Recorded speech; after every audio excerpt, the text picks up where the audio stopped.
Excel 2003 de Microsoft est un logiciel très populaire.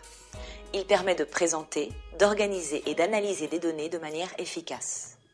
Dans cette formation, vous apprendrez à bien utiliser les fonctions essentielles de ce logiciel pour exploiter, gérer et analyser de grandes quantités de données. Vous pourrez également présenter ces données sous la forme de tableaux et de graphiques. Enfin, vous découvrirez comment publier et communiquer des fichiers Excel sur Internet.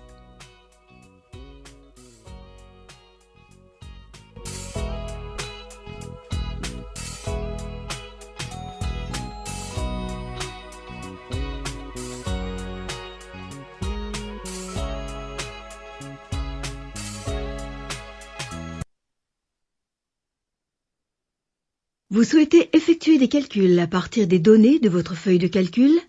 Avec Excel, c'est très facile à réaliser. Voici la feuille de frais d'un commercial. Nous allons calculer la somme dépensée pour son hébergement. Pour cela, vous allez sélectionner la cellule qui va contenir le total des frais d'hôtel.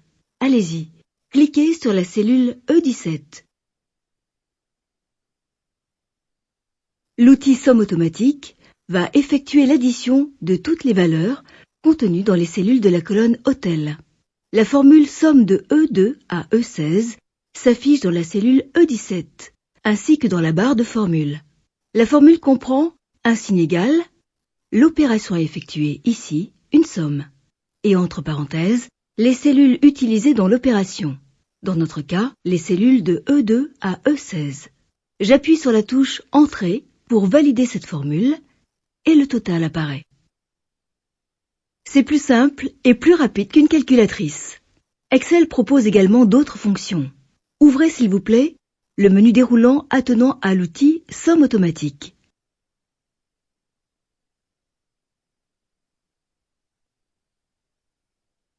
Regardez, on y trouve les opérations les plus utiles comme l'addition ou la moyenne. Excel peut également calculer le nombre de valeurs dans une ligne ou une colonne, ou bien rechercher la plus grande ou la plus petite de ces valeurs. Enfin, cette option vous permettra d'insérer d'autres types de fonctions plus complexes. Nous allons à présent créer manuellement une formule pour calculer les frais engagés pour la première journée de travail. Cliquez s'il vous plaît sur la cellule H2. J'ai choisi de saisir la formule dans la barre de formule, mais on pourrait aussi bien le faire directement dans la cellule sélectionnée. Voyons comment construire une formule. C'est très facile. Toute formule commence par le signe égal. Je le saisis et je clique sur la cellule E2, qui s'inscrit automatiquement dans la formule. J'ajoute le signe plus et je vous laisse cliquer sur la cellule F2. Bien, j'ajoute à nouveau le signe plus et je termine en sélectionnant la cellule G2. J'appuie enfin sur la touche Entrée du clavier pour valider et le total s'affiche dans la cellule H2. Je vous donne une petite astuce pour contrôler votre formule. Si vous cliquez une fois sur la cellule H2, la formule s'affiche dans la barre des formules. Par contre, si vous double-cliquez sur la cellule H2, la formule s'affiche en plus dans la cellule sélectionnée avec un code de couleur. Les cellules utilisées dans la formule sont également sélectionnées avec le même code de couleur. Vous pouvez ainsi contrôler la validité de votre formule. Une dernière chose à se rappeler pour l'élaboration de formules, sur le clavier numérique, le signe de la multiplication est réalisé avec l'astérisque et celui de la division avec le slash. Voilà, vous connaissez à présent le principe de base des formules qui vous permettront d'aborder des calculs plus complexes dans les leçons à venir.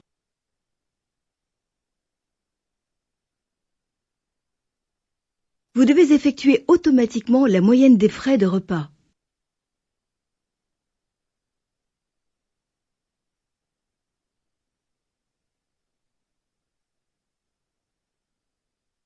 Bien, la formule s'affiche. Vous devez afficher la formule de la cellule E17 dans la barre de formule. La formule s'affiche très simplement. Vous devez trouver la plus grande valeur dans la liste de la colonne Hôtel.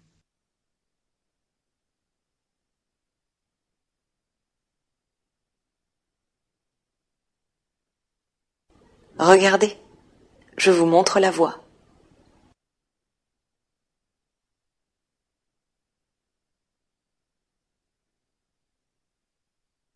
Vous voyez? C'est ici qu'il faut cliquer, tout simplement.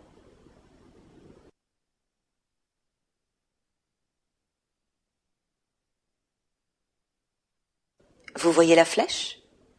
Alors suivez-la et cliquez à l'endroit indiqué. Et la plus grande valeur s'affiche.